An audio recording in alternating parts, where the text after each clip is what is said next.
What if the biggest warning sign of the next major strike in the Middle East was not a missile, not a speech, and not a leaked document, but an empty patch of ocean that almost nobody on Earth noticed? Something disappeared from the water off Iran's coastline recently. No explosion, no headline, no official statement, just absence. And the handful of people who study these waters for a living took one look at that absence and felt their stomachs drop because they had seen this exact thing happen once before. And what followed was not peaceful. Before we go deeper, let me ask you for something small. If you value the kind of breakdown that goes past headlines and actually explains how the world really works, tap that like button right now, subscribe to the channel, and send this video to one person who thinks carefully about global events. That single share does more for this channel than any algorithm ever will. All right, let us begin, because this story is stranger and bigger than most people realize. Start with a place you have probably never heard of. 15 miles off Iran's southern coast, sitting quietly in the Persian Gulf, there is a small island. If you opened a map right now and scanned that region, your eyes would slide right past it. It is unremarkable in size. It has no famous skyline, no tourist attraction, no dramatic geography. It is called Kharg Island, and despite how small and forgettable it looks, this single island handles more than 90% of Iran's entire crude oil exports. Read that number again, 90%. Almost the entire oil income of an entire nation flows through one terminal, on one island, in one narrow stretch of water. Every barrel of crude that becomes government revenue, that pays soldiers, fund programs, buys weapons, props up a currency, keeps a struggling economy breathing, most of it passes through that one location. It is not just a port, it is a national artery. And like any artery, if something goes wrong there, the whole body feels it immediately. That is what makes this island so unbelievably important and so unbelievably vulnerable. In military terms, concentration is weakness. When your entire export capacity sits at one point, you have no redundancy. There is no backup terminal that can quietly absorb 90% of your oil trade if the primary one goes offline.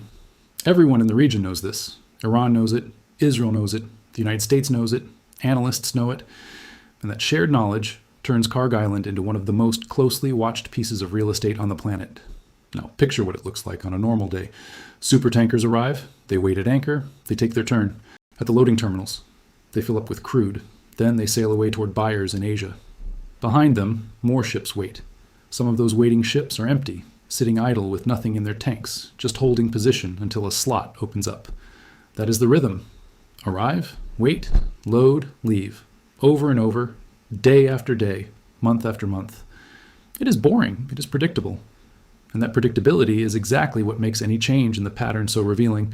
Because when you have watched a rhythm for years, you notice instantly when it breaks. And in 2024, it broke in a very specific, very unusual way. Satellite imagery captured by European Space Agency sensors showed something odd happening around Kharg Island. The empty supertankers, the ones with no cargo aboard, the ones simply waiting their turn, suddenly cleared out. All of them. They vacated the anchorage, not because they had finished loading, not because their schedules had changed. They left because they had nothing to lose by leaving, and everything to lose by staying. Think about the logic of that decision. An empty tanker is a liability in a war zone. It carries no cargo, so it earns nothing while sitting there, but it is still an enormous, expensive, slow-moving asset. If a strike hits the terminal, an empty ship nearby could be damaged or destroyed for zero commercial benefit. So if you genuinely believed an attack was coming, the first thing you would do is get your empty vessels out.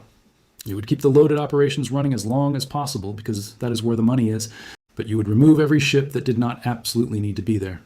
That is exactly what happened. Analysts who tracked tanker movements said plainly at the time that Iran's national tanker company appeared to be anticipating an imminent attack, and that the empty supertankers had cleared the terminal specifically to avoid being caught in it. And then the attack came. Israeli strikes hit Iranian energy infrastructure. Sit with that for a second. The ships knew before the news did.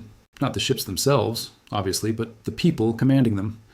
Somewhere in a Tehran office, someone made a decision based on intelligence, instinct, or both, and issued orders that quietly rearranged the ocean days before anyone watching cable news had the slightest idea what was about to unfold. The warning was there. It was public. It was visible from space. It was sitting inside ordinary commercial shipping data. It just required someone to know what an empty stretch of water actually means. Now, here's the reason we are having this conversation today. That exact pattern reappeared. This year. The extra shipping capacity around Kharg Island vanished again. The idle tankers, the ones without cargo, cleared out. And analysts noted that they had not seen a signal quite like this since a major sanctions round years earlier. Loadings continued more or less normally, but every vessel that did not strictly need to be at that anchorage was suddenly gone. That distinction matters enormously, so let me make it crystal clear. This was not a general slowdown. It was not a total shutdown. It was not chaos. It was a very narrow, very surgical removal of non-essential ships from a dangerous location, while essential operations kept running. That is not panic. That is preparation. And preparation implies someone expects something. Now layer on what else was happening in that same window, because the picture gets significantly darker. Satellite radar imagery detected 62 large vessels, all over 100 meters in length, near the Strait of Hormuz on a single day. Of those 62, 49 were operating completely dark. Their automatic identification systems were switched off. 49 ships out of 62, deliberately invisible, moving through one of the most strategically critical waterways on Earth. Let me explain what going dark actually means, because this is the mechanical heart of the entire story, and most coverage skips right over it. Every commercial vessel carries a transponder called the Automatic Identification System, or AIS. Think of it as a constant broadcast that announces who the ship is, where it is, how fast it is moving, and which direction it is heading. It exists for safety. In crowded shipping lanes, where vessels the length of 3 football fields pass each other in the dark, knowing everyone's position prevents disasters. Coast guards use it, ports use it, insurers use it, other captains use it. When a ship switches that system off, it goes dark. On any tracking screen in the world, that vessel simply stops existing. One moment, there's a labeled dot moving steadily across the map. The next moment, nothing. Empty blue water where a 200,000-ton ship used to be. Turning it off is not automatically illegal. There are legitimate reasons for brief signal loss. Equipment failures happen. Satellites miss passes. In some situations, captains disable AIS to avoid piracy in dangerous waters. But there is a massive difference between a brief accidental gap and a sustained, repeated, coordinated blackout during an active military conflict along a blockaded coastline. When 49 ships out of 62 go silent in the same area on the same day, that is not a technical issue. That is policy. Here's the part almost nobody realizes, though. Going dark does not actually make you invisible, not to everyone. Because serious maritime intelligence firms never rely on AIS alone. They know it can be switched off, and they know it can be faked. So they build layers. The most important layer is synthetic aperture radar. This is satellite-based radar that sends signals down to the ocean surface and reads what bounces back. It does not care whether a transponder is on. It does not need the ship's cooperation. It detects the physical hull itself, an enormous mass of steel sitting on water, and produces an image of it. A supertanker is roughly 300 meters long. That is not something you can hide under a tarp. On radar, it lights up like a building in the middle of an empty field. On top of radar, analysts use optical satellite imagery when weather and daylight allow. They use thermal imaging, which can pick up engine heat signatures. They use wake analysis, because a moving ship leaves a distinctive trail on the water surface. They use historical pattern matching, comparing where a ship normally travels against where it appears now. And they use simple arithmetic, counting how many vessels radar sees versus how many are broadcasting, and treating the gap as a measurable number. That gap is the story. When radar shows 62 ships and only 13 are transmitting, the 49 missing vessels are not a mystery. They are a statistic, and that statistic tells you something about intent, coordination, and fear. So a ship going dark near Kharg Island in the middle of a war is not hiding from curious internet users. It is hiding from naval forces enforcing a blockade. It is hiding from targeting systems. It is hiding from sanctions enforcement teams building legal cases.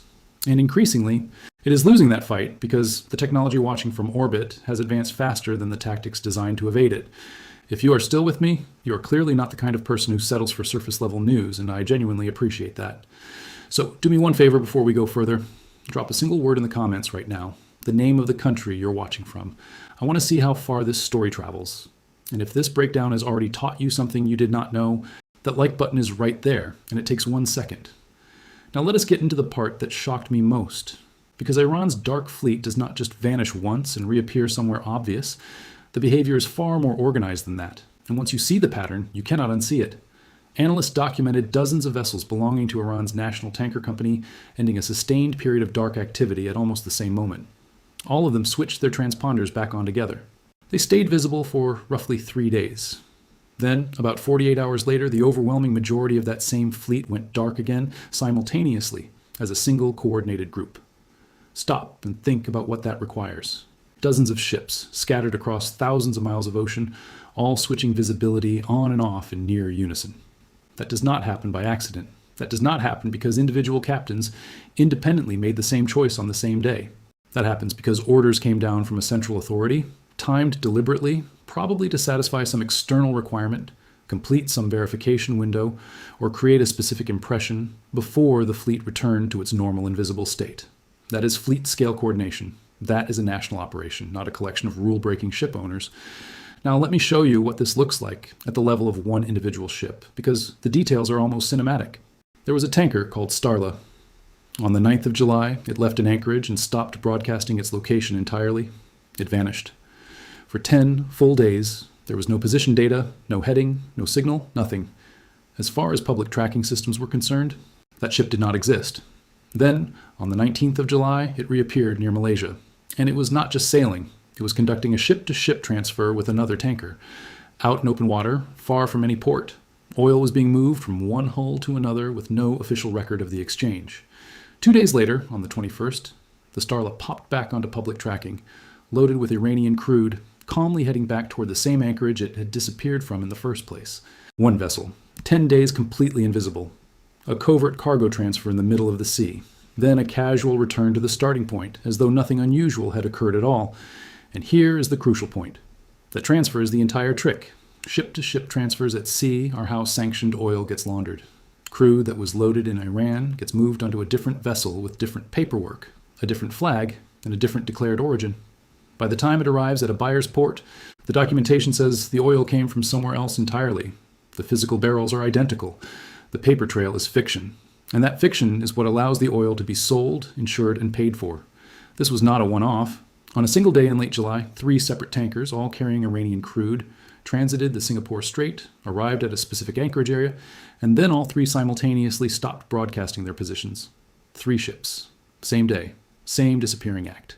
That is not coincidence. That is a repeatable operating procedure. Now widen the lens, because the scale of this network is genuinely difficult to comprehend. Tracking organizations documented around 50 tankers from a known ghost fleet anchored or loitering near one waiting area in Southeast Asia on a single day.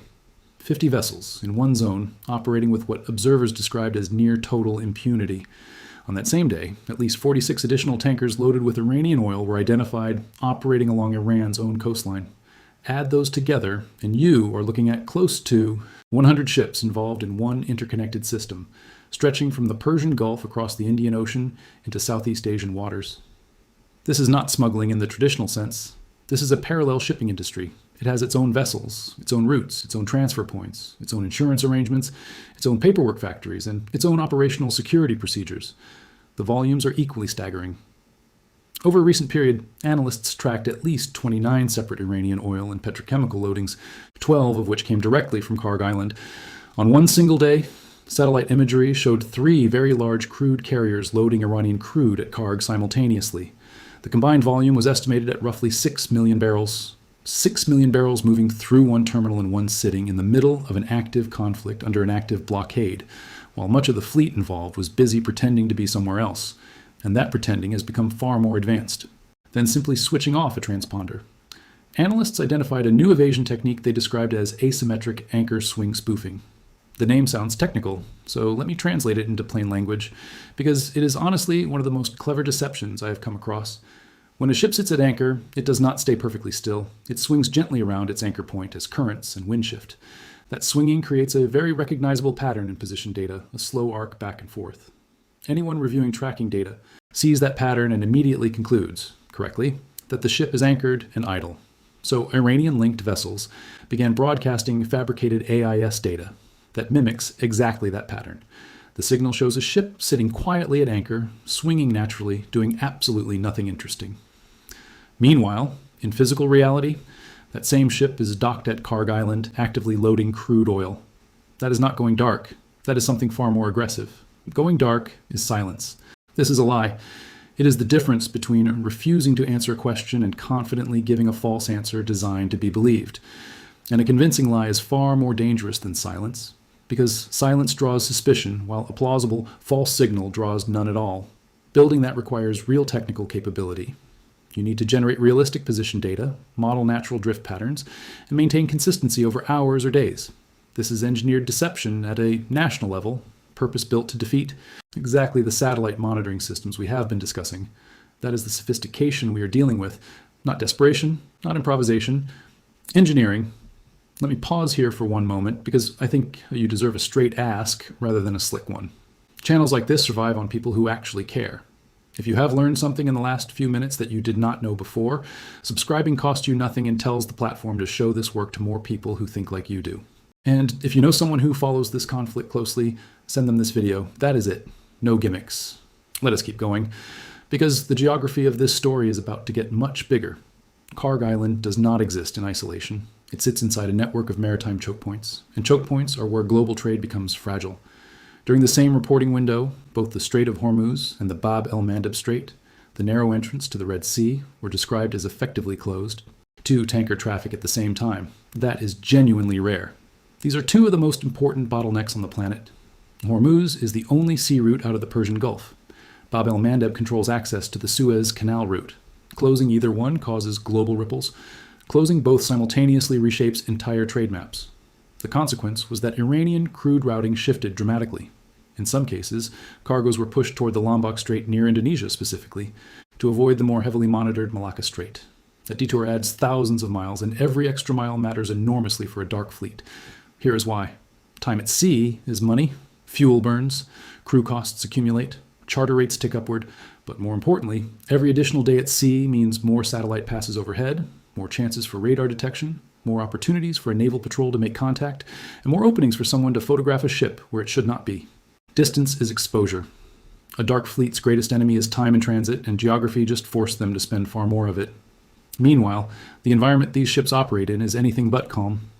Over 50 separate maritime incidents involving commercial vessels have been recorded across the Persian Gulf, the Strait of Hormuz, and the Gulf of Oman since this conflict escalated.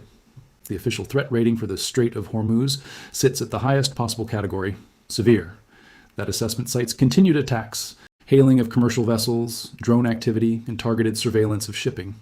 So every dark tanker, every spoofed signal, every vanished patch of anchorage capacity is happening inside one of the most dangerous stretches of commercial water on Earth.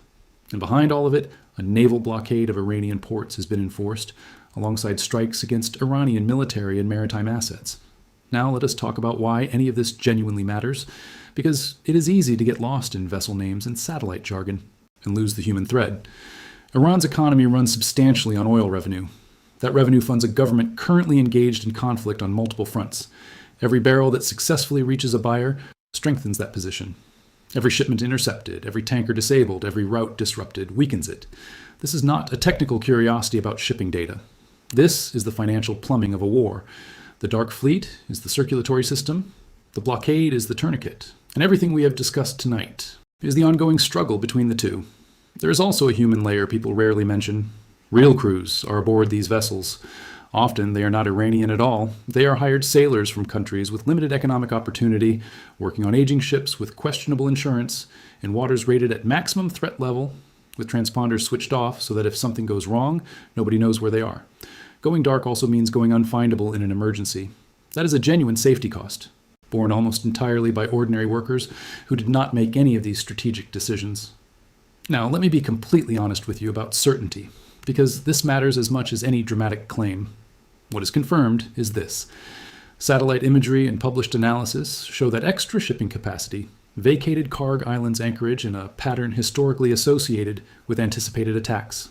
Named tankers have gone dark for extended periods and reappeared conducting ship-to-ship transfers. A sophisticated spoofing technique that fabricates vessel positions has been identified and documented. Dozens of vessels have coordinated their visibility as a group. Choke point disruptions have forced major route changes. What is not confirmed is what any single one of those things predicts about tomorrow. A ship going dark might mean sanctions, evasion on an ordinary commercial run. It might mean a nervous captain reacting to a local threat. It might mean routine caution in wartime. The 2024 precedent, empty tankers fleeing just before. A strike is a real and notable pattern. But one historical match is a pattern, not a law. Patterns repeat until they do not. So here is what I would actually watch if you want to follow this yourself. First, watch for another sudden, complete evacuation of vacant shipping capacity specifically from Kharg Island. That narrow signal is what preceded the last strike, not general dark fleet activity, which has become almost routine at this point. Second, watch loaded departures rather than ships merely present. A genuine halt in actual export says far more than vessels sitting nearby with transponders off. Ships can wait for many reasons. Cargo stopping is a decision. Third, Watch whether the anchor swing spoofing technique spreads to other Iranian ports. Tactics that work at one location almost always get exported to protect other vulnerable infrastructure. If that technique appears elsewhere, it tells you the operation is scaling rather than improvising. Fourth, watch the status of Hormuz and Bab el-Mandeb. If either choke point reopens, even partially, that signals de-escalation more clearly than any individual vessel movement ever could. Trade routes reopen when someone decides risk has dropped. None of those four signals guarantees anything on its own. But tracked together consistently by people who understand what a normal baseline looks like versus an abnormal one, they form something remarkably close to a functioning early warning system. And it is sitting in plain sight inside data most people scroll straight past every single day. Here is what stays with me about all of this. We tend to imagine that major events announce themselves. A press conference, a breaking news banner, a leaked memo. But some of the clearest warnings the world produces are not announcements at all. They are absences.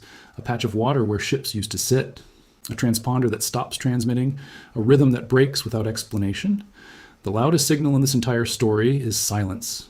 And there is something almost unsettling about that, because it means the information was always available. It was public. It was legal to access. It required no espionage, no informants, no classified briefings, just satellites doing what satellites do, and a small number of people who knew what they were looking at. The gap between those people and everyone else is not access. It is attention. Something did just vanish from Iran's coastline. Real ships, real cargo capacity, real vessels deliberately erased from view using techniques more advanced than most people would believe. And the people watching from orbit noticed immediately, while the rest of the world carried on completely unaware that anything had changed at all. Maybe nothing follows. Maybe the ships return, the transponders switch back on, the rhythm resumes, and this becomes a footnote nobody remembers. That is genuinely possible. And I would rather tell you that honestly than sell you certainty I do not have. But maybe it does not. Maybe this quiet, technical, easy-to-miss pattern is exactly what it looks like. And if that turns out to be true, remember this moment. Remember that the warning arrived early, in silence written across an empty stretch of sea. Remember that it did not need a headline to be real. The ocean was speaking. Most of the world just was not listening. Now you are.